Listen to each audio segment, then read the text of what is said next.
Lorsque Laetitia et Anne-France m'ont invité à parler de gymnastique l'hiver dernier, je travaillais sur la manière dont les philosophes cyniques utilisent leur corps pour enseigner. Alors, j'ai tout de suite envie d'examiner le rapport entre l'entraînement physique au sens littéral et l'entraînement moral. On sait que les philosophes cyniques considèrent que leur mode de vie constitue une voie courte vers la vertu en raison de l'entraînement ou ascésis auquel ils se soumettent. C'est un entraînement qui consiste à diminuer ses besoins en vue d'atteindre une forme d'autarcie matérielle. Le terme d'entraînement est alors pris dans un sens métaphorique. Nous avons toutefois dans le corpus cynique un certain nombre d'anecdotes concernant les cyniques au gymnase ou à la palestre, ce qui m'amène à me demander à quelle forme d'entraînement physique les cyniques se soumettent-ils et quelle finalité cet entraînement-là vise-t-il. Comme je suis la première à parler aujourd'hui, je vais quand même vous présenter quelques considérations sur le gymnase et la palestre, puisqu'on n'en a pas encore vraiment discuté.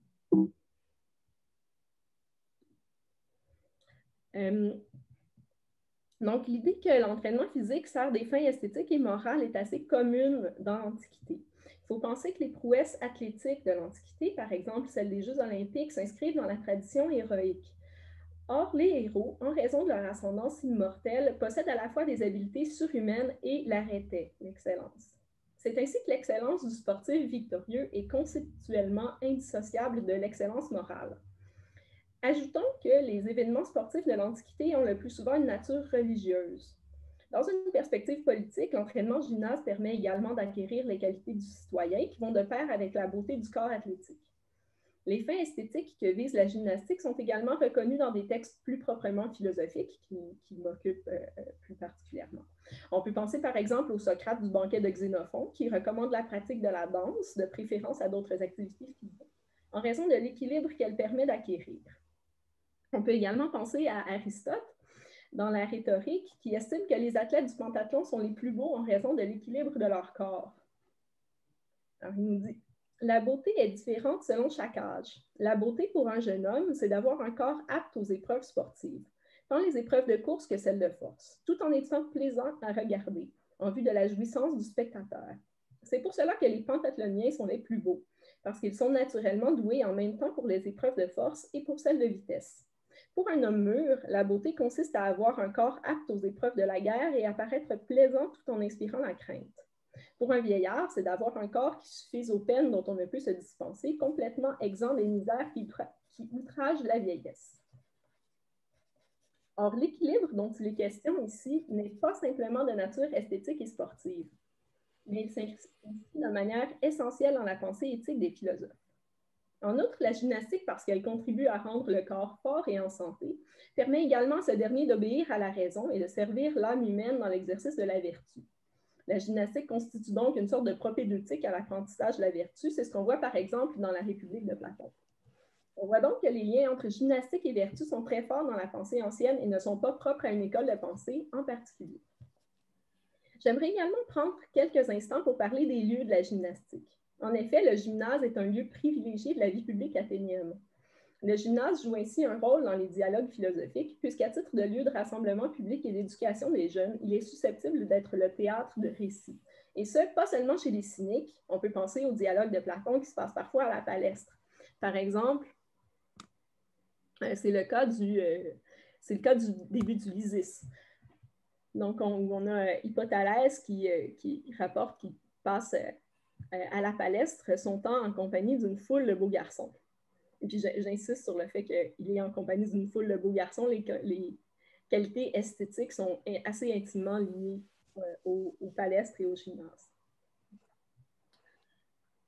Donc, la palestre est le lieu d'éducation des jeunes garçons. Le gymnase est plutôt destiné aux adultes. L'ouverture du Charmide permet également de voir l'activité propre à la palestre. Donc, c'est Socrate qui se rend à la palestre de Toréas. Il demande « Ce fut à mon tour de les interroger sur les choses d'ici. La philosophie, comment se portait-elle à présent? Et les jeunes gens, y en avait-il certains parmi eux qui se distinguaient par leur savoir, ou par leur beauté, ou par l'un et l'autre? » Les yeux tournés vers la porte, Critias vit des jeunes gens faire leur entrée en s'invectivant, suivi de près par une autre bande. « Pour ce qui est des beaux garçons, Socrate, je crois que tu vas en voir à l'instant. » Il se trouve en effet que ceux qui font leur entrée sont les précurseurs et les amoureux de celui qui passe pour être aujourd'hui le plus beau, du moins les jeunes d'aujourd'hui, et j'ai l'impression qu'il est lui-même sur le point de faire son entrée. Donc, on voit ici que la palestre, c'est un lieu de socialisation dans lequel la beauté, encore une fois, joue un rôle majeur. Je vais faire une petite remarque au passage pour signaler qu'en raison de la taille de mon corpus, je ne distinguerai pas ici entre la palestre qui est destinée aux plus jeunes et le gymnase qui accueille les éphèbes et les jeunes adultes, pour me concentrer davantage sur la question de l'activité physique. Il y a d'ailleurs certains des textes que j'ai abordés où on n'a pas d'indication sur le lieu. On a des indications sur la gymnastique, mais pas sur le lieu où se passe l'activité. Cela dit, dans certains cas, ce sont les circonstances propres au gymnase qui créent l'occasion propice à la démonstration philosophique. C'est le cas dans une lettre de Diogène. On verra ici.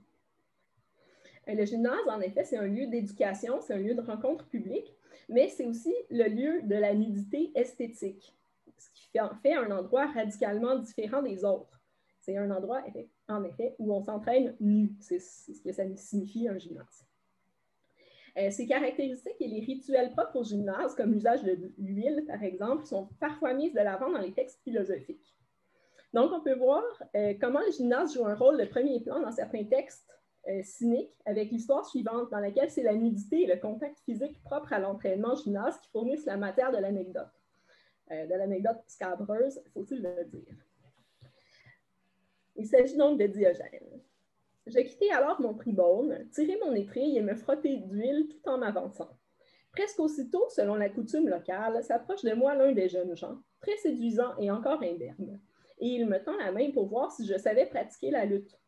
Pendant quelques instants, par pudeur, je feignis de ne pas savoir. Mais quand il eut menacé de me tuer, j'ai commencé à m'empoigner avec lui selon les règles.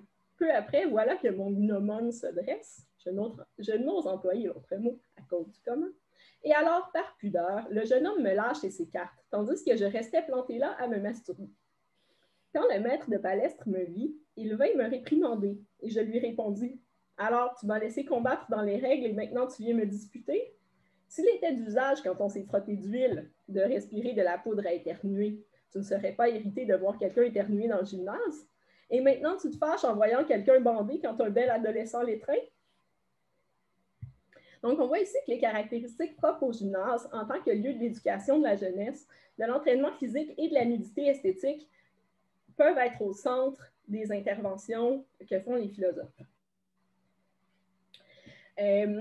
Alors que Cratès, donc, qui va nous occuper aujourd'hui, est en principe moins provocateur que son prédécesseur Diogène, sa présence au gymnase est d'emblée plus problématique en raison des canons esthétiques qui sont associés au gymnase. Parce que Cratès est bossu. C'est un défaut corporel qui est en principe incompatible avec l'esthétique du gymnase. Donc, juste pour mémoire, donc on a ici, je vous ai mis sur mon PowerPoint je ne sais pas comment pointer, enfin.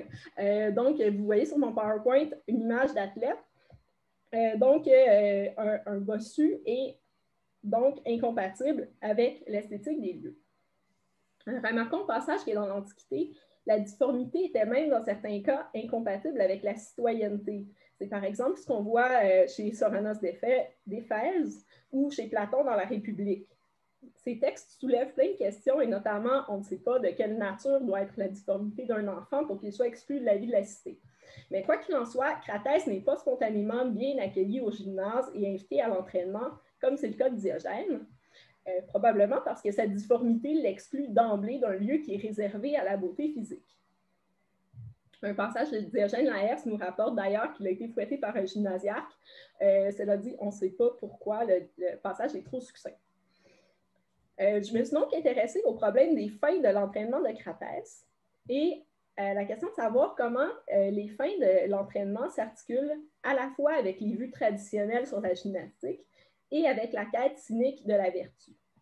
Donc, ce qui va m'intéresser aujourd'hui, c'est d'examiner d'abord des aspects esthétiques liés à la présence de Cratès à la palestre, avant d'aborder son caractère hygiénique et enfin sa dimension éthique. Donc, le premier aspect est celui de la beauté et de la difformité. La palestre est en principe le lieu privilégié de la beauté. Mais la particularité de Cratès, c'est qu'il ne peut répondre à l'idéal grec d'un corps athlétique et esthétique, en raison de sa difformité qui nous est connue grâce à Diogène Laërce. Donc, c'est le premier passage que j'ai ici. Te voilà en marche, cher bossu. Tu t'en vas vers la demeure d'Hadès, tout courbé par les années de la vieillesse. Donc, évidemment, Cratès ne peut prétendre à l'idéal d'un corps athlétique.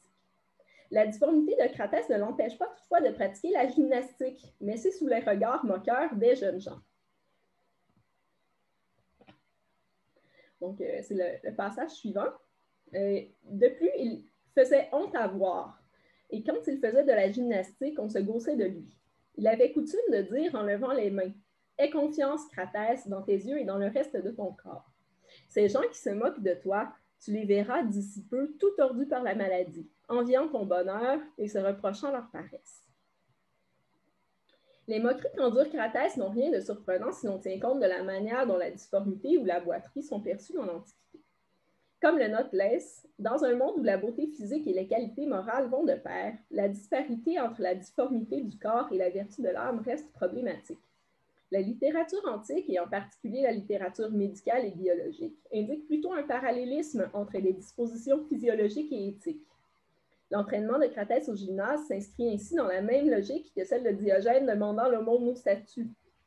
Il s'agit là d'une épreuve propre à l'affranchir de la honte. Or, c'est très exactement la honte qui est en jeu dans la difformité du corps de Cratès, comme en témoigne l'usage du terme ice cross dans le texte qu'on vient de voir. Cratès n'est pas décrit comme étant laid, mais il fait plutôt honte à voir. Il est indécent, et cette indécence n'est pas exclusivement liée à sa nudité, mais aussi à sa difformité. On observe donc chez Cratès un double refus de ressentir la honte. Refus de ressentir la gêne liée à son infirmité et refus de ressentir l'indécence d'un corps nu qui ne répond pas au canon esthétique. Même s'il reconnaît que l'activité physique joue un rôle sur le plan esthétique, puisque ceux qui n'en pratiquent pas sont appelés à être tordus par la maladie, Cratès valorise davantage l'endurance que la quête d'un idéal esthétique hors de sa portée. Notons aussi que le verbe spao, dont il est issu sunespas-menus, peut désigner une contraction, par exemple une contraction musculaire, d'où la traduction que propose Boulay-Cazé, donc tordu par la maladie. Ce verbe-là évoque également figurer les tourments qui sont causés par des soucis. Donc, reconnaître que la gymnastique rend plus beau ou empêche de devenir plus laid, c'est une chose. Mais les textes anciens montrent aussi que la beauté est une condition préalable à l'activité physique. Or, Cratès se refuse à renoncer à l'activité physique en raison de sa laideur. En restant dans les textes plus strictement philosophiques, on peut tracer un parallèle entre la persévérance de Cratès le bossu à la palestre et le ridicule de Socrate qui danse dans le banquet de Xénophon. Donc, c'est le passage suivant. Je vais vous en lire un petit peu plus que ce que j'ai sur le PowerPoint parce que, en fait, c'était juste pas possible de vous mettre tout le texte, ça aurait été vraiment beaucoup trop petit. Donc, il vient d'y avoir une représentation de danse au banquet de Xénophon. Donc, ça suscite beaucoup d'admiration de la part de Socrate. On croirait, dit Charmide, que tu fais grand cas du maître de danse. Oui, par Zeus, répliqua Socrate. Et j'ai remarqué encore autre chose. C'est que, tandis qu'il dansait, aucune partie de son corps ne restait inactive, que son cou, ses jambes, ses mains remuaient à la fois.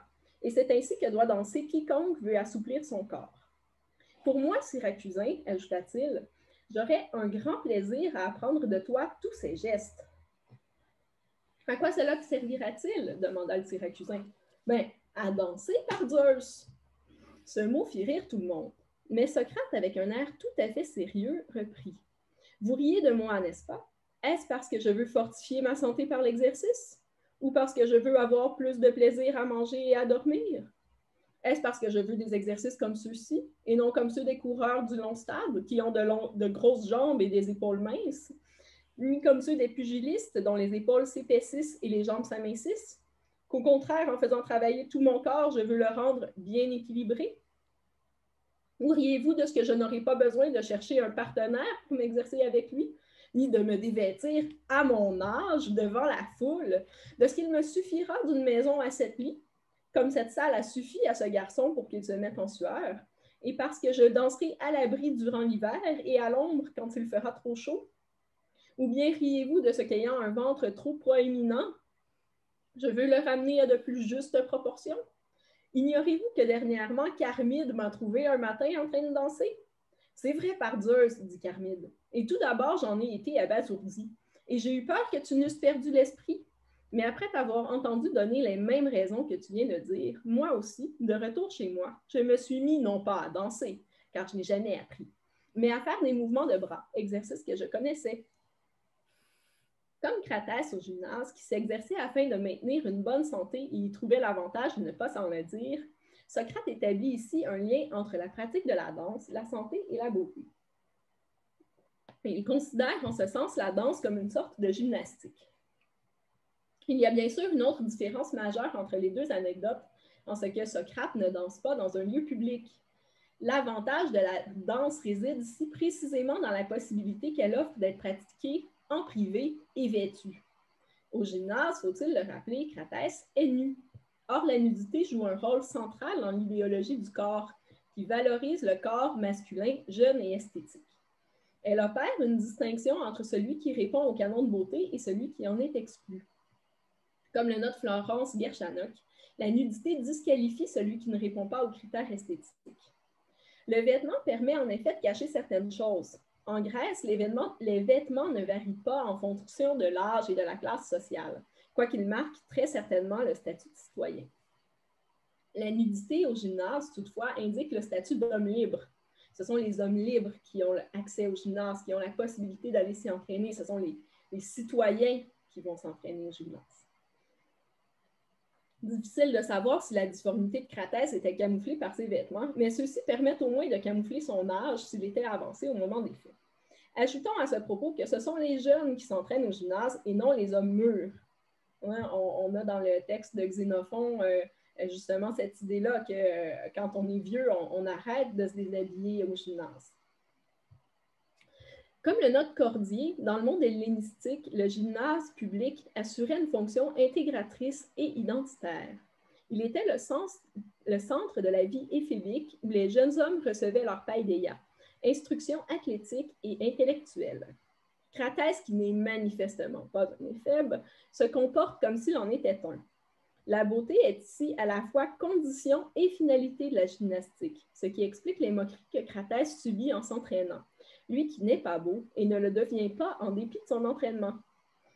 La dimension émancipatrice de la gymnastique apparaît d'autant plus clairement. Cratès s'affranchit de la honte liée à la laideur de son corps dans un endroit où celui-ci est particulièrement vulnérable, car nu et soumis au regard de tous.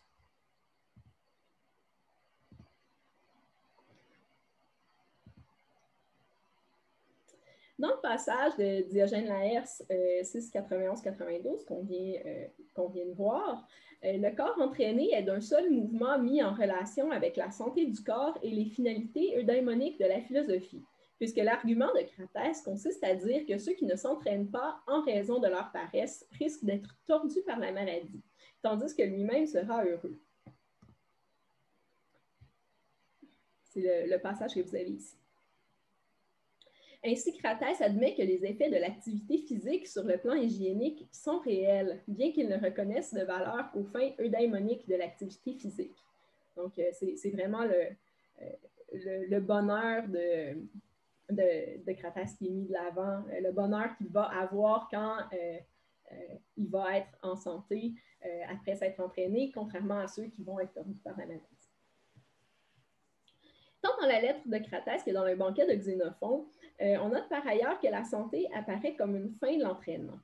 La danse du Socrate de Xénophon répondait à une quête de juste proportion qui n'est pas sans évoquer, d'abord et avant tout, la juste harmonie de l'âme, comme le note Brancacci.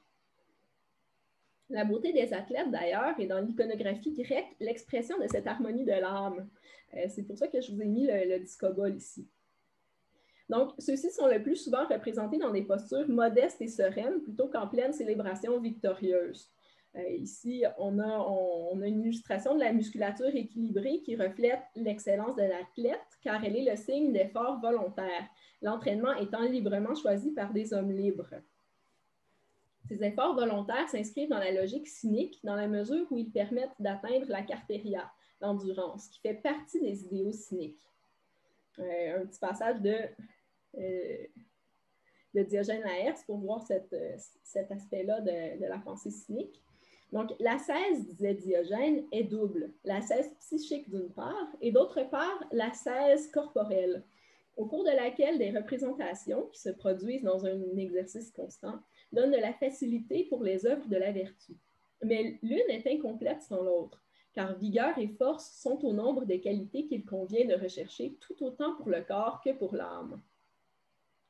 Donc, on voit que la gymnastique, comme effort volontaire, s'inscrit dans une logique d'ascèse corporelle visant à développer la cartéria.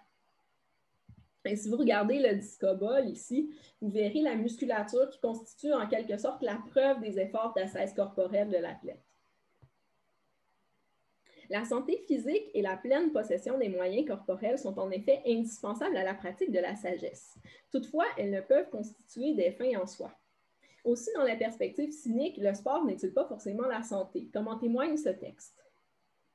Cratès aperçut un jour un jeune athlète qui avait laissé croître son corps éclatant de santé à force de vin, de viande et d'exercice. « Misérable, lui dit Cratès, vas-tu donc cesser de dresser contre toi-même cette forte prison? » L'erreur du jeune athlète rabroué par Cratès semble être de croire que la gymnastique et l'alimentation à elles seules suffiront à lui garantir ses justes proportions, alors qu'elles doivent s'assortir de qualités morales, ou mieux, découler des efforts déployés en vue du bonheur. La gymnastique peut être une composante de l'ascèse, mais elle n'est pas à elle seule l'ascèse. Donc, la gymnastique et l'alimentation doivent vraiment être accompagnées des qualités morales pour qu'on puisse atteindre les fins qu'on vise en s'entraînant à la gymnastique et en s'alimentant correctement.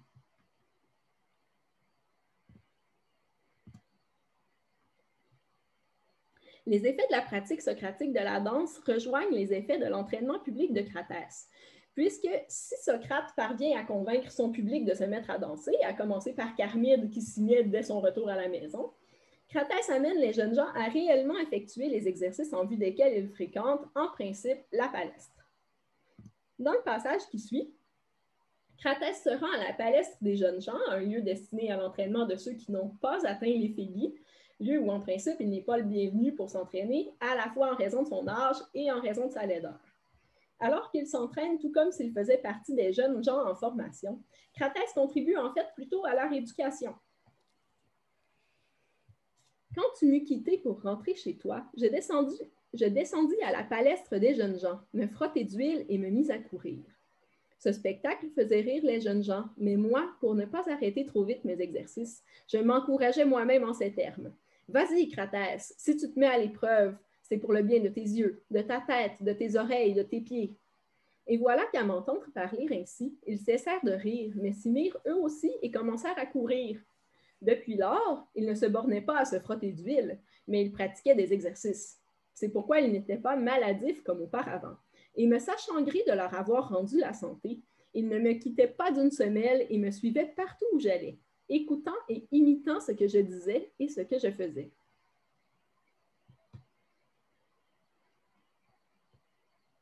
Notons que ni Socrate le satyre danseur, ni Cratès le bossu gymnaste ne convainquent leurs concitoyens de se mettre à la gymnastique par des discours. Quelque éloignés qu'ils fussent des canons de beauté anciens, c'est en tant que modèle qu'ils amènent les plus jeunes à pratiquer la gymnastique. Il faut ainsi admettre que ceux qui suivent leur exemple ne se mettent pas en quête de la beauté. Le modèle serait alors assez peu attrayant. Les jeunes inspirés par Cratès pratiquent plutôt la gymnastique en vue de la santé et de la vertu à laquelle elle est désormais associée de manière privilégiée. L'association entre gymnastique et érotisme, communément observée dans l'esthétique grecque, se trouve alors subvertie, puisque Socrate et Cratès deviennent dans une certaine mesure objets de désir, sans pour autant renverser l'idéal traditionnel de l'athlète, puisque celui-ci repose d'abord sur l'arrêté, sur l'excellence et non sur la beauté. même si celle-ci est identifiée au bien.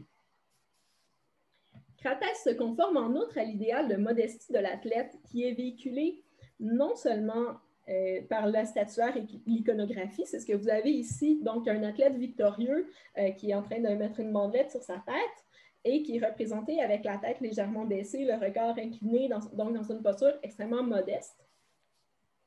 Mais c'est aussi ce qu'on a dans la tradition littéraire, chez Pindare, dans la tradition philosophique, ailleurs dans le banquet de Xénophon, dans l'Isis de Platon, par exemple.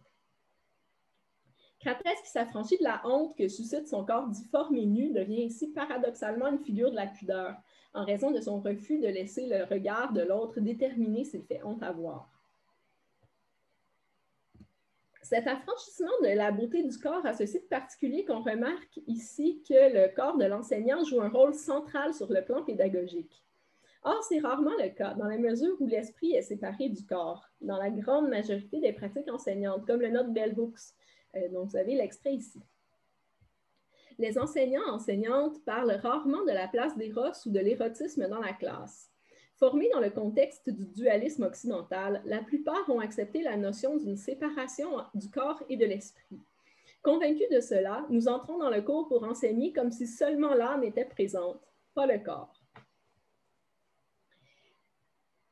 C'est en effet grâce à son corps que Cratès montre que même si le corps ne montre pas les qualités esthétiques qu'on attend de lui après l'entraînement, la gymnastique a tout de même valeur d'ascèse et permet de viser l'excellence. À l'instar du Socrate de Platon dans le banquet, qui devenait éromène en raison de son savoir, la laideur de son corps âgé, accentuée par la nudité, non seulement ne l'empêche pas de devenir l'objet d'une forme d'érotisme pédagogique, mais suscite cet érotisme pédagogique. Sa pratique de l'activité physique est inspirante précisément parce qu'il est laid. Et parce qu'étant laid, il persévère dans sa quête de l'excellence athlétique, redéfinie en mettant l'accent sur l'endurance et sur la vertu, plutôt que sur une musculature bien découpée. Cratès fait la promotion d'une forme d'érotisme fondée sur la vertu qui fait l'économie de la beauté, mais non l'économie du corps, ce qui lui permet de se distinguer, par exemple, du Socrate de Platon dans le banquet, qui ne devenait éromène que par son savoir et faisait, d'une certaine manière, l'économie de son corps.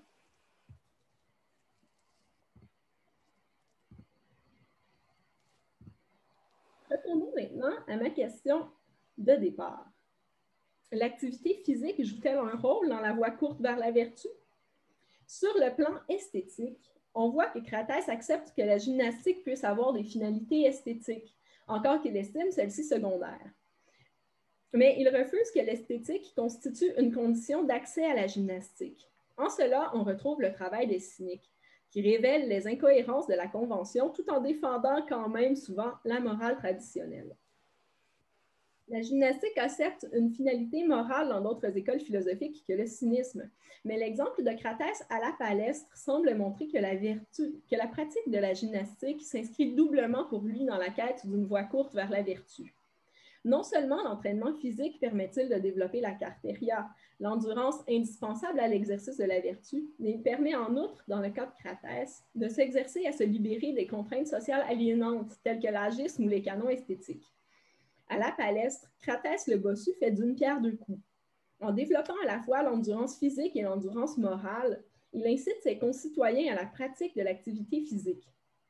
La beauté cesse d'être une condition et une fin de l'entraînement, et cède sa place à la santé du corps indispensable à la pratique de la vertu et à l'ascèse qui mène à la vertu. Alors que son corps nu et âgé remet en question les normes esthétiques et sociales régissant l'accès au gymnase et, a fortiori, l'accès à la palestre, Cratès devient néanmoins un gymnaste modèle qui subvertit les fins en vue desquelles on pratique la gymnastique, parce qu'il fournit les efforts volontaires qui caractérisent la gymnastique et qui permettent d'atteindre l'excellence.